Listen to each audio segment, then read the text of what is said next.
병을 과연 어떻게 치료하는지 좀 알아보겠습니다. 치료는 약물적인 치료와 비약물적인 치료로 크게 나누는 것 같은데요.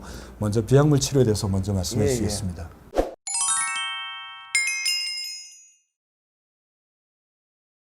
그래서 하지불안증후는 원인이 철분 결핍이 중요한 원인이라고 말씀드렸는데, 그래서 철분 결핍이 올 수 있는 원인이 있는지 그런 것을 검사해 보는 게 1차가 되겠죠. 혹은 악화시키는 약물, 아까 말씀드린 항우울제라든지 수면제 혹은 다른 약물들이 도파민의 이상을 일으키는 그런 약물들은 하지불안증후를 악화시키는 요인이 있고, 그래서 그런 요인이 있으면은 그것을 차단해 주는 게 근본적인 비약물적인 치료의 원칙이 되겠고, 그리고 이렇게 하지불안증후는 사실은 빈도가 적게 있으면은 모두 다 약물 치료할 필요는 없게 되죠. 초기에는 이제 수면 위생, 그러니까 수면 주기적인 수면을 규칙적으로 취해 주시고, 잠자리에 카페인이라든지 술이라든지 이런 것을 피해 주시면은 그것으로도 충분히 잠에 도움이 됩니다. 혹은 아까 말씀드린 그 움직이면 호전되는 특징이 있어서 족욕이라든지 마사지 이런 것들을 통해서 초기에 하게 되고, 어떤 사람들은 이제 낮에 운동을 많이 하겠는데 과도한 운동은 오히려 또 악화되는 경우도 있습니다. 그래서 개인별 차이가 있기 때문에 환자분들이 보시고 자기가 이런 경우에 증상이 나쁘더라, 이런 경우는 피해야 되겠다 이렇게 하시면은 하지 않는 게 좋겠고, 술은 특히 와인이 이렇게 하지불안증후를 악화시키는 그런 음료 그에 대해서 피해 주시는 게 좋겠습니다. 예, 술 중에서도 이제 발효주, 포도주, 막걸리 이런 것이 증류주, 소주나 위스키보다는 훨씬 더 증상을 악화시키는 걸로 알려져 있기 때문에 혹시 드신다면 뭐 이런 발효주를 좀 줄이시는 게 좋을 것 같고요. 또 낮에 과도하게 운동하면 다리도 불편해지겠지만 이게 많이 졸립잖아요. 쉽게 졸리니까 다리 증상이 빨리 발현되는 것 같습니다. 그러면 그리고 또 외국의 미국 수면학회 이런 데 매년 가보면 그 회사들이 나와서 자기 회사 상품들을 광고하는 데 보면 다리를 이렇게 조이는 제품을 팔고 있더라고요. 그래서 다리를 꽉 조였다 풀어주는 이런 자극기도 도움이 돼서 이런 족욕 마사지도 도움이 되는 것 같습니다. 그렇습니다. 이제 본격적으로 의학적인 치료를 한번 들어가 볼까요? 이거에 대한 질문도 있었는데요. 그래서 지금 우리나라에서 하지불안증후 치료에 대해서 식약청 승인된 약은 도파민제가 첫 번째 약물로 되어 있죠. 사실 하지불안증후는 정확하게 진단하고 치료하면은 초기의 효과에 대한 반응은 굉장히 빠르고 좋습니다. 환자분들이 굉장히 만족할 정도로 초기에 도파민제를 사용하면은 다리의 불편한 증상에 대한 반응은 굉장히 좋아서 환자분들이 만족하게 치료를 하고 있는데, 근데 아까 처음에 말씀드렸다시피 하지불안증후는 다리에 불편한 증상만 있는 게 아니고 그와 더불어서 어떤 분들은 잠 좀 자게 해주세요 하면서 수면에 대한 호소를 하는 분들이 많아서 그런 경우에서는 도파민 제제만으로는 효과를 다 보지 못하는 경우도 있어서 다른 비도파민제를 같이 처방을 필요를 하기도 합니다. 그래서 이런 약물들은 근본적인 치료는 아니고, 혹은 이러한 약물들은 초기에 효과가 있지만 대개 한 1, 2년, 4, 5년 이렇게 사용하다 보면은 도파민제, 특히 도파민제를 오래 사용하다 보면은 약물에 의한 부작용이 꼭 있습니다. 격화 현상. 그러니까 약물을 사용하면은 오히려 그걸로 인해서 증상이 더 나빠지는 그런 증상이 돼 있고, 혹은 처음에는 약물 사용하기 전에는 다리만 증상이 있었는데 약물을 사용하면은 이게 뭐 허벅지, 몸통, 팔까지 올라가는 그런 부작용이 나타나는 경우가 많아서 최근에는 이제 도파민제 말고 다른 약물에 대한 치료가 더 관심이 있게 돼서 여러 병원에서는 이제 비도파민제를 사용하기도 합니다.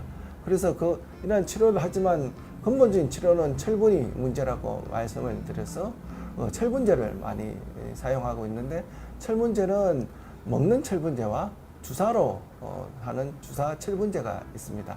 그리고 여성분들은 잘 아시겠지만 철분제 약국에 가면 종류가 상당히 많죠. 그 중에서 어떤 철분제를 선택해야 되는지 상당히 고민이 많을 것 같습니다. 그래서 우리가 하지불안증 환자들이 철분이 문제라고 말씀을 드렸는데 그 철분은 말초 철분이 아니고 네. 뇌의 국소된 부위의 철분이 떨어져서 근본적인 목적은 그 뇌로 가는 철분을 높여주는 게 근본적인 치료에서 중요한 포인트가 돼서 어떠한 약물이 뇌로 많이 가게 하느냐에 네. 저희들이 관심이 있어서 최근에 관심 있게 연구했는 게 주사로 쓰자 이렇게 네. 돼서 저희들이 연구를 해봤는 거죠. 그래서 철분 주사도 사실은 몇 가지 있는데 그 중에서 한 철분 주사약은 이렇게 보시면은 한 투여해서 한 달 정도 지나니까 위약에 비해서 상당히 효과를 보였고 약 한 40%에서 50% 정도는 약 한 30주 정도까지 약을 끊고 효과를 보이는 그런 경우가 있었습니다. 이 이야기는 무슨 말씀이냐면은 하지 불안증후군 환자분들에게 철분 주사를 하게 되면은 도파민이나 먹는 약을 안 먹어도 되는 경우가 약 한 40%에서 50%. 그 기간은 영구적이진 않지만 저희들이 했는 것은 약 한 1년 정도 안 먹어도 되는 경우가 있어서 하지 불안증후군 환자들에서는 이 철분 주사 치료가 상당히 그 좀 희망적인 그런 치료 방법이 되겠습니다. 네. 그 우리가 약을 한번 정리해 보면 도파민은 부족하니까 넣어주기 시작했고요.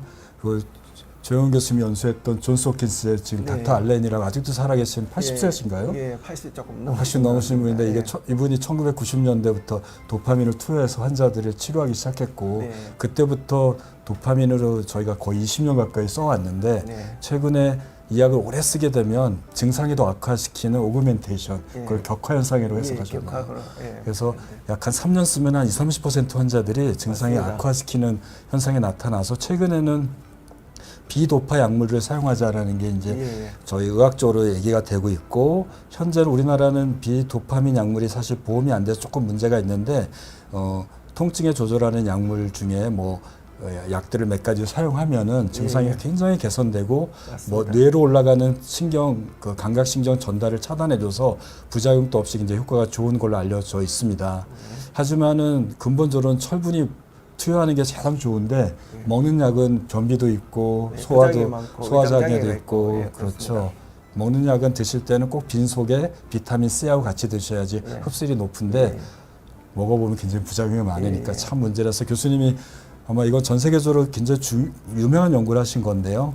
이런 철분제 주사제를 투여해서 예, 예. 환자들이 얼마나 증상이 오랫동안 개선되느냐를 보신 것 같고 주사제를 썼더니 굉장히 빨리 좋아진 걸 보이는데 먹는 약은 한 3개월 이상 먹어야지 증상이 개선됩니다. 네, 그러니까 금방 효과를 볼 수 없지만 주사제는 한 일주일인가요? 네, 일주일이요? 빠른 분들은 일주일이고 그래도 한 4주에서 6주 정도는 효과를 기대해 볼 수 있습니다. 그리고 조금 더 공부적인 것은 철분 주사는 한 번 주사로 이렇게 효과를 보입니다. 네. 그래서 매일 투여하는 게 아니고 고용량 철분제를 한 번 정맥 주사를 통해서 하면은 그 효과를 한 달, 4주에서 6주 정도 지나면 확연하게 볼 수 있습니다. 물론 100% 있는 건 아니고 약 한 반텀 50%에서 3분의 2 정도에서는 효과를 보고 그래도 환자분들이 먹는 약들을 중단하고 한 1년 정도 유지를 해서 상당히 그 만족해하는 치료 방법 중에 하나가 되겠습니다.